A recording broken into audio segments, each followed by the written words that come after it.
रामगढ़ के राजा और चोरी का रहस्य। रामगढ़ नाम के राज्य में एक बहुत बड़े और भव्य महल में महाराणा उद्धव सिंह राज्य करते थे। उनका नाम दयालु और न्यायप्रिय राजा के रूप में प्रसिद्ध था।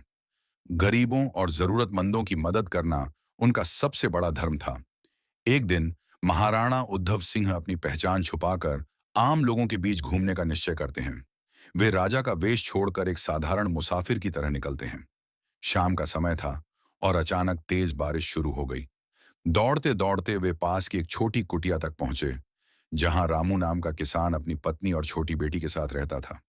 राजा भीगते हुए कुटिया में घुसते हुए बोले, हे महाजन, मैं एक मुसाफिर हूं। बारिश के कारण मैं यहां रुकना चाहता हूं। अगर आपको कोई आपत्ति नहीं है तो क्या मैं थोड़ी देर ठहर सकता हूं? रामू ने तुरंत मुस्कुराते हुए कहा, जी हाँ महादेव, आप हमारे घर पधारे हैं। यह हमारा सौभाग्य है। लेकिन जब राजा ने कहा कि वह भूखे हैं और कुछ खाने को चाहिए, तो रामू का दिल बैठ गया। रामू अपनी पत्नी के पास गया और फुसफुसाते हुए बोला, घर में खाने के लिए कुछ नहीं है। 3 दिन से हम भूखे हैं। लेकिन रामू में अतिथि सत्कार की भावना बहुत गहरी थी।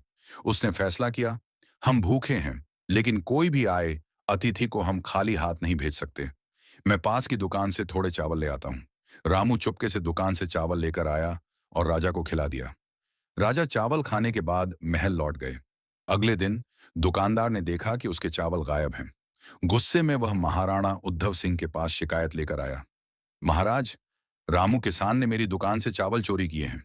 राजा ने रामू को महल बुलाया और पूछा, क्या यह सच है? रामू ने डरते हुए कहा, हाँ महाराज, मैंने चावल चुराए थे, लेकिन मैंने उन्हें अपने लिए नहीं लिया। कल हमारे घर एक अतिथि आए थे और उनकी भूख मिटाने के लिए मैंने ऐसा किया।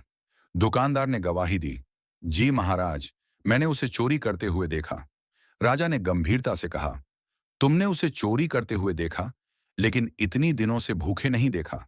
इसमें तुम्हारी गलती भी है और आधी मेरी भी। फिर महाराणा उद्धव सिंह ने अपना वेश बदलने का रहस्य रामू के सामने खोल दिया। रामू, वह अतिथि मैं ही था।